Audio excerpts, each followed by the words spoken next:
In this video, we share our thoughts on what was the one thing we wish we knew before going to the Hatfield McCoy trail system. Some of the most memorable moments we had while riding there. And stick around to the end, I'll give you my final thoughts of the overall trip. Please show your support by hitting the subscribe button and clicking the bell icon to turn on notifications.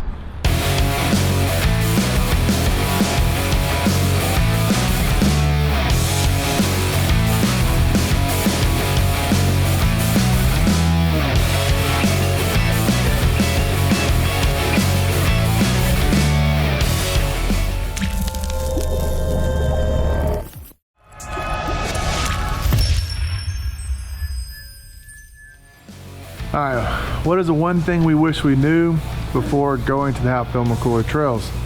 The one thing I wish I knew was to have a more comfortable helmet. This trail system, you're gonna ride, I mean, we usually ride for 6 to 8 hours a day anyways, but the duration to get to some of the trail systems takes so long, it at least adds another hour or two to your overall trip. So I wish I would have prepared better with a better helmet, meaning more comfortable. I have a full face, I didn't wear it during this trip, but I have an open face that I wore, but it really pinched the side of my head. So I wish I would better prepare for that. Just giving you a heads up, helmets are required. They're required to be buckled. And so think about, you're gonna be wearing this thing at least 6 to 8 hours a day. Is yours comfortable for that? And then if it's hot, you have that to deal with on top of it. So something to keep in mind. All right, we'll go to Jana. Jana. What is the one thing you wish you knew before going to Hatfield McCoy trail system? I guess just thinking about the road riding to get to the trails, and right out the gate, the first trail we went on was just a straight up steep incline, cliffs on the other side, where you're not used to it. You're not working your way up to it, getting your confidence in your kids' ability. It's just straight out the gate. You're on the road, and you're going straight up a cliff. Now, it might not be for all areas, but we stayed in Gilbert, and so for us to get to the system, we had to go through Rockhouse, and their connector trail was straight up labeled green, but on a rainy, muddy day, probably could be a blue. There's really no ruts, but just the steepness increased the difficulty of the overall deal. All right, Doug, what was the one thing you wish you knew before going to the Hatfield McCoy trail system? Something I wish I knew before we got there would be that the four-wheelers that we brought, those little Colemans, that they weren't going to work for what we're trying to do. We put a decent amount of time and a little bit of money into those to get them ready for the trip.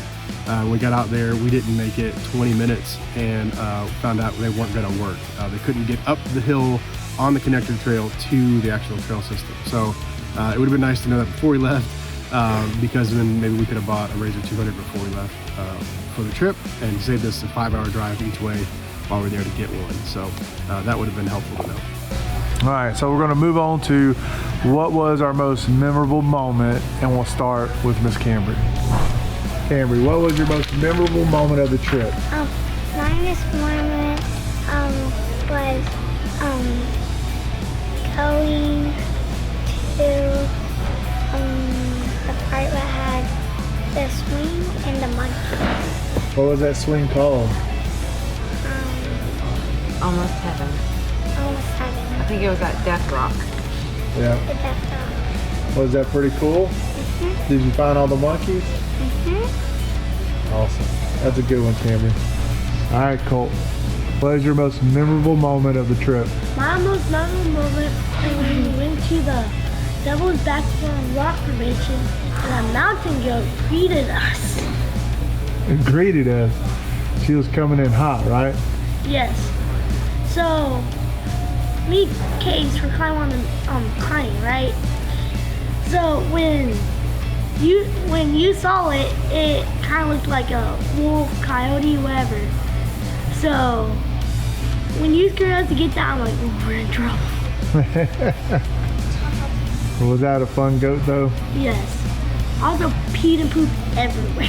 Everywhere. My wife posted in the Hatfield McCoy group and someone said they named the goat Gloria. So if you're still watching this, not sure if the goat's there or not, but if it is there, call it by Gloria and see if it comes to you. All right, we're gonna go over to Cade. My favorite part was the dam. It was the thing I was most looking forward. My favorite part was jumping in the lake. It was freezing, like very cold, and sliding down the hill. And all of a sudden, there's these ducks. Sliding down what hill? The little dam, like how slippery it was. We were trying to slide down it. And it's my favorite one. It's dam, Homer Dam. Awesome. All right, Case, what is your most memorable moment of the trip? Mine was one more damn pit stop, and mine was like the ducks are so cool, and like, They had ducks there? How many ducks do they have? I think 3 babies that lost a mom, and then like 4 kids babies said and 1 mama. Nice. 10,000 babies and one mom, and that was a cool part, and there's a little pond thing Kate was talking about. That was fun. That was freezing cold, and we did this thing that we do. I think we do it every year. We make a picture, and then there's a big billboard. It's a Big poster. big poster of us like at this cool thing of all the buggies lined up. So That's what you liked about it? and that was a cool part too. And I just had to keep my foot on it. It was like crazy. I thought you had a walkie-talkie. I was like, come on, are you done yet? Or what? He's talking about the dam was so slippery. We had to keep the kids in the Rzr 200 with their foot on the brake where we can take our picture. We try to create a poster of our big family rides so we can look back, years past and see where we've been.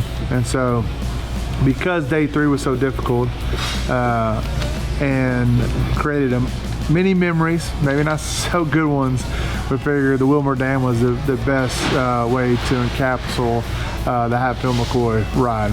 All right, so Jana, what is the most memorable moment of this trip for you? There's so many. It was a long trip. I'm gonna start with that ride that went on and on. Which one? When we were on the outlaw trails and we got home so late at night. It was so many things that went wrong, but we made it home. We made it back. That was one of the things.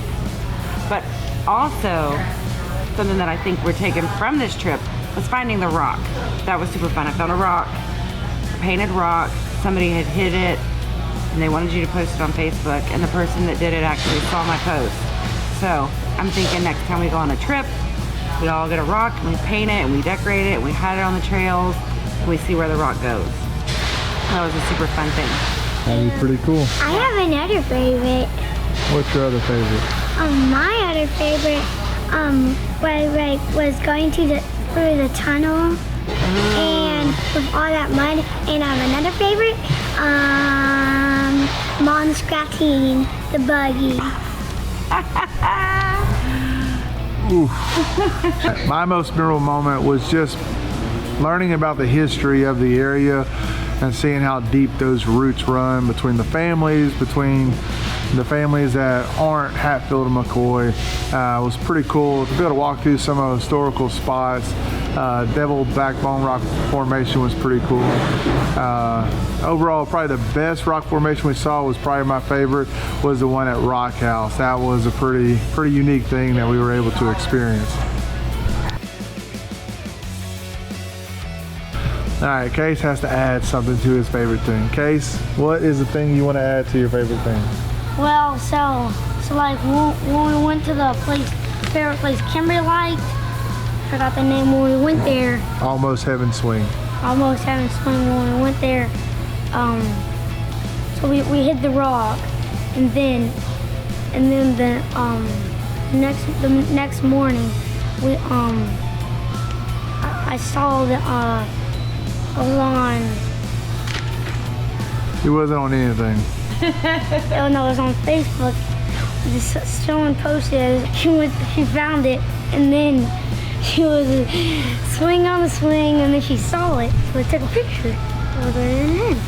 So his other favorite thing was that the rock that we found that we re-hid at Almost Heaven was found literally the next day. So I think she left it there. So if you do go to these attractions, maybe there'll be a hidden rock that you can find. All right, Doug, what was your most memorable moment of this trip? My most memorable moment would probably be, I think it was day 3. And we started out on this nice easy trail or path along the train tracks, and just real simple, nice ride. And then it slowly just kept turning into a bad day. Things kept going wrong. Our brand new Rzr 200 broke down, and we had to tow it a long way. It was steep up and steep down, and it just repeated itself over and over again. And so it got dark. We had more issues, and I think we got home at like 1 or 2 o'clock in the morning with the kids driving Rzr machines. So that's certainly something that's going to stick in my mind for a long time. All right, Tyler, what was your most memorable moment of this trip? My most memorable moment for the trip was probably when we got the 200, and probably another funny moment is when the GOAT attack of 2022. GOAT attack? Greatest of all time. Greatest of all time. You come up with that? No. All right, Lucas, what was your most memorable moment of this trip? My most memorable moment was when we got the 200 and we saw the game room and the movie theaters. Gotcha. Okay. All right, Sasha, what was your most memorable moment of the trip? My favorite part of the trip was my faith growing in Jesus because of the amount of prayers that we did during the trip. Some of the trails were a little scary, so we prayed a lot that morning, or every morning. My other favorite part was watching the boys gain confidence on the trails, going from their 4-wheelers to the new Rzr, and just having the confidence in managing the trails well and being excited and happy about it at the end of the day. Lily's favorite part of the day of the trip was spending quality time with Mommy, right, Lily? While the boys went riding. But one day we will be on the trails too. On to my final thoughts of the Hatfield McCoy trail system. Beautiful place to finally go and visit. We love the historical factor of everything when we go somewhere, and this has that. So if that's you, then I would definitely go check out this trail system. But would we go back to the trail system? Because of the high cliffs, the tight trails when you start going up in levels, I think we would. Now, will we allow them to drive all the system? Probably not. You know, if we go back, they'll probably drive a little less, where we could actually go experience more. These systems are vast, and we weren't able to cover as much ground as we normally do because of the Rzr 200s are limited on the amount of speed they can go. They can only go 29 miles an hour. And so when you're cruising down the road trying to get to the next trailhead, it just makes it a little more difficult. But overall, this was a great experience. This is a place you want to go check out. Check out the description of this video for free links to GPX files of routes we take and places we've stopped at. Please show your support by hitting the subscribe button and clicking the bell icon to turn notifications. If this video has been helpful for you, please smash the like button, and thank you for watching.